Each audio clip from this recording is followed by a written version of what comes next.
I was finally able to finish the Winter Wonderland scene in this resin nightlight.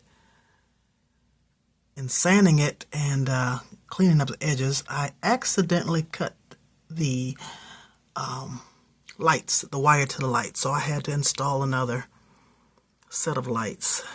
But here you have it. I put it on the resin, not resin, alcohol ink. What do you call that thing?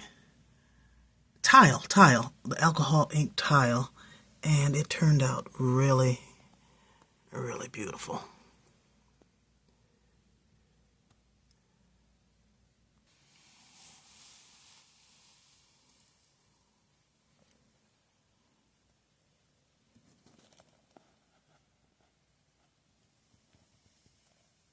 I'm sure she's gonna love it,